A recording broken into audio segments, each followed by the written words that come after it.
Welcome to the channel, guys. So we just got our long-awaited Battle Beaver controller. We'll talk about some of the pros and the cons of the controller. So I'll start off with how much I paid for the controller. I paid $360 for the controller. This is the box it came in for me. I saved some money on shipping by choosing this box and not the other packaging.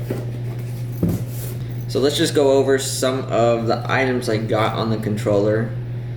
So first off, I got paddings on the sides to help if I'm holding the controller for a while and my hand starts getting hot and sweaty, my hands don't slide off the controller.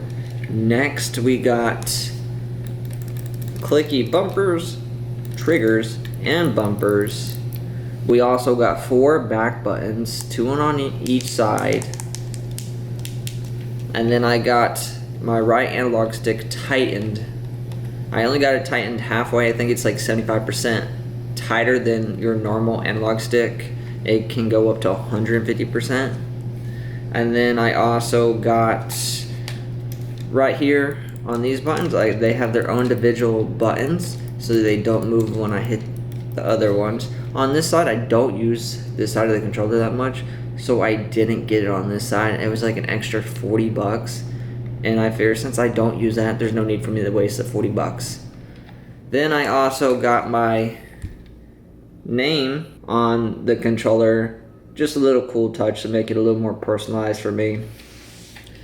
I just went with the normal black and white layout. I didn't want to spend the extra money to get a cool base plate. I mean, you can do it. I like just how it comes like this. I like the black and white. I don't need the shiny colors for me. No one really sees your controller anyway, so black and white was just better for me, and it helped me save on a little bit money since the controller was $360.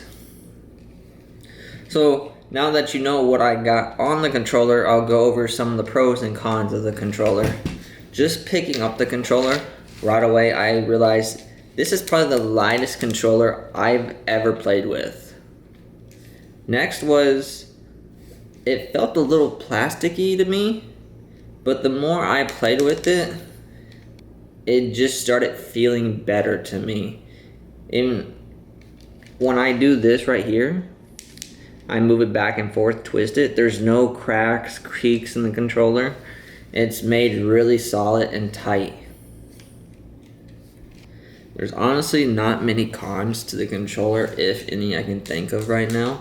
I've only been using the controller for about a week. I might do a review after having the controller for long term, because the only thing that worries me about the controller is maybe possibly the rubber pieces on the side.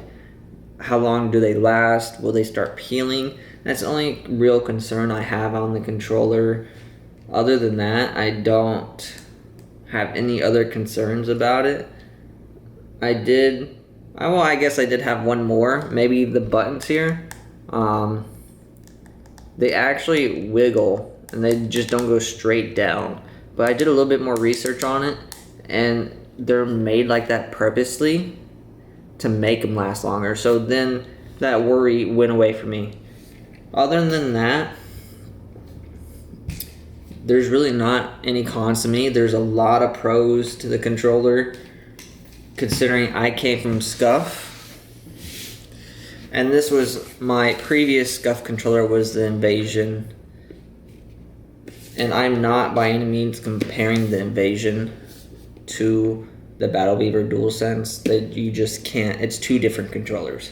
But what I can compare is how these back buttons are programmed.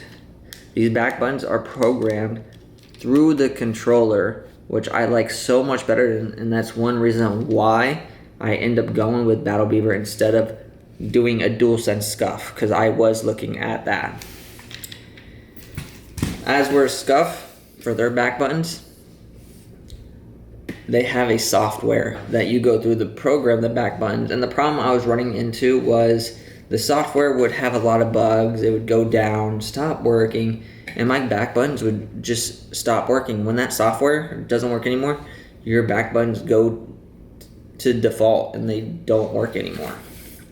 And that was the biggest downside to why I didn't just go with the scuf DualSense, and I ended up going with trying out Battle Beaver. I also want to note, Battle Beaver normally takes months to get your controller, but I paid $35 to have it skip the queue, and I literally had this controller within a week and a half at most. And to pay $35 to get your controller within a week and a half when it normally takes people months, I thought was a great deal, and that's something I just ended up going with. You don't have to do it. If you can wait, you can save yourself the $35 there, and you can actually do more customization towards the controller.